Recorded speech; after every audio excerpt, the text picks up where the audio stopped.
السلام علیکم ورحمۃ اللہ وبرکاتہ۔ بسم اللہ الرحمن الرحیم۔ آج ہم سورۃ البقرہ کی آیت نمبر 30-31 میں دیکھتے ہیں کہ یہاں کون کون سے ایسے الفاظ ہیں جن کے اندر روٹس موجود ہیں، اصلی حروف موجود ہیں اور جو فعل ہیں۔ سب سے پہلے آپ کے سامنے ایک لفظ ہے قال۔ قال کو آپ دیکھیں تو قال میں قاف واو لام یہ روٹ ہے اور یہ ہے فعل ماضی۔ آگے لفظ ہے رب۔ رب رب میں را با اور با یہ لفظ ہے، اس کا روٹ ہے اور اس کے معنی ہے پالنے والا۔ للملائکتی، اس میں لفظ ملائکہ، ملائکہ میں میم لام اور کاف موجود ہے، ملک، اور اس کا معنی ہوتا ہے فرشتہ، ملک فرشتہ۔ جاعل، جعل جیم عین لام یہ روٹ ہے، اس کا معنی ہوتا ہے بنانا۔ عرض، عرض میں حمزہ را اور ضا یہ روٹ ہیں۔ خلیفہ، خا لام اور فا خلف یہ روٹ ہے اس کا۔ قالو وہی لفظ قال سے قاف واو لام۔ اتجعل، اتجعل میں جیم عین لام اصلی حرف ہیں، جیم عین لام ہم نے پیچھے یہاں جاعل میں دیکھا ہے۔ من یفسد، یفسد میں روٹ موجود ہے، فا سین اور دال۔ یسفیکو، یسفیکو میں سین فا اور کاف روٹ موجود ہے، سین فا اور کاف مادہ ہے، اصلی حروف ہیں۔ دماء اس کا معنی خون ہے۔ نسبح، نسبح میں سین با اور ہا مادہ ہے۔ بحمدک، بحمدک میں ہا میم اور دال یہ اصلی حرف ہیں، اس کا معنی ہے تعریف کرنا۔ نقدس، نقدس میں قاف دال اور سین یہ اصلی حرف ہیں، مادہ ہے، اس کا معنی ہے پاکیزگی بیان کرنا۔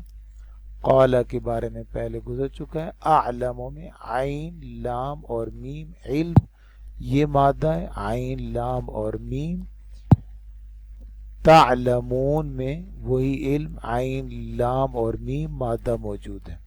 اس آیت میں آپ نے دیکھا ہے قال ربک، ملائکہ، جاعل اور خلیفہ، اور دوبارہ قالو، تجعل، یفسد، یسفک اور نسبح، بحمدک، نقدس، قال اعلم، تعلمون یہ لفظ ہیں جن کے مادے موجود ہیں اور وہ اس مادے کو لے کر ہم ترجمہ کر سکتے ہیں اصلی حرف کا۔ پھر اس کے ساتھ جو حروف لگے ہوئے ہیں ان حروف کو ہم نے سمجھنا ہوگا، جیسے تعلمون میں تا ہے اور آخر میں واو نون ہے کہ یہ کیوں لگے ہوتے ہیں اور ان کا لگانے کے بعد علم یعنی جاننے کے معنی میں کیا تبدیلی آتی ہے۔ اگلی آیت میں علم، علم میں آپ نے دیکھا کہ وہاں عین لام میم مادہ تو وہی ہے لیکن یہاں پر لام پر تشدید ہے، لام دو بار ہے، مادہ وہی عین لام میم، تو اس تشدید کی وجہ سے معنی میں کیا تبدیلی آئی ہے۔ اسماء اس کا مادہ ہے سین میم حمزہ یا سین میم واو۔ عرضہ، عرضہ اس کا مادہ عین را اور ضاد، عین را اور ضاد کا معنی پیش کرنا۔ ملائکہ پہلے گزر چکا ہے، قال گزر چکا ہے۔ انبئونی اس لفظ کو غور سے دیکھیں، انبئونی بہت سارے حروف اس کے اندر ہیں لیکن مادہ اس کا نون با اور حمزہ ہے، نباؤن، نون با اور حمزہ اس کا مادہ ہے، نباؤن۔ اسماء ہو گیا۔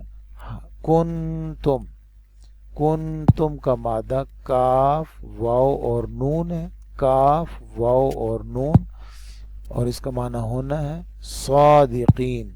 صادقین کا مادہ صاد، دال اور قاف ہے، باقی حروف اس میں زائد لگے ہوئے ہیں، صاد کے بعد الف اور قاف کے بعد یا اور نون، یہ ہم سمجھیں گے کہ یہ زائد حروف کیوں لگتے ہیں۔ تو مادہ جو ہوتا ہے، مادہ یا اصلی حرف، ان کو ہم فا عین لام کلمہ کہتے ہیں۔ جیسے صادقین کی بات کریں تو صادقین میں صاد فا کلمہ ہے، دال عین کلمہ ہے اور قاف لام کلمہ ہے۔ اگر ہم کنتم میں اصلی حرف دیکھیں تو کاف واو نون ہے، کاف فا کلمہ ہے، واو عین کلمہ ہے اور نون لام کلمہ ہے۔ اور انبئونی میں نبا نون با حمزہ ہے، تو نون فا کلمہ ہے، با عین کلمہ ہے اور حمزہ لام کلمہ ہے۔ قال میں قاف واو لام ہے، تو قاف فا کلمہ ہے، واو عین کلمہ ہے اور لام لام کلمہ ہے۔ یہ اصلی حروف کی ترتیب ہے۔ اصلی حروف تین ہوتے ہیں، فا عین اور لام۔ ہر لفظ میں جب ہم کوئی لفظ دیکھیں تو اس میں ہمیں اصلی حروف سب سے پہلے پہچاننے ہوں گے کہ اس میں اصلی حروف کون کون سے ہیں، مادہ کیا ہے، اس میں پہلا حرف کون سا ہے، دوسرا حرف کون سا ہے اور تیسرا حرف کون سا ہے، یعنی فا کلمہ کون سا ہے، عین کلمہ کون سا ہے اور لام کلمہ کون سا ہے۔ یہ آپ نے دو آیات دیکھی۔ تیسری آیت میں دیکھیں، قالو میں آپ کو پتہ ہے ابھی ہمیں قاف واو لام ہے۔ سبحان میں سبحان کا لفظ جو ہے اس میں سین با اور ہا ہے، اس کا معنی ہے پاکیزگی بیان کرنا، پاکیزگی بیان کرنا۔ علم ہم دیکھ چکے ہیں، عین لام میم ہے۔ علمتنا میں عین لام میم ہے، علیم میں عین لام میم ہے۔ ان سب کا معنی جاننا ہوتا ہے، لیکن جو زائد حروف لگے ہیں ان کے وجہ ہم دیکھیں گے کہ ان کے لگانے سے معنی کیسے تبدیل ہوا۔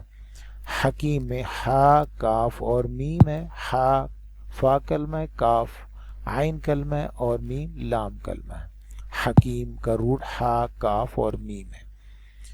یہ تین آیات آپ نے دیکھی، ان تین آیات کے روٹس دیکھے ہم۔ ان کے اگلی ویڈیو میں ان کے اندر جو فعل استعمال ہوئی ہیں ان فعلوں کی آگے گردان دیکھیں گے اور معنی تک جائیں گے کہ اب ان کا معنی کیا ہوگا جہاں یہ استعمال ہوئی۔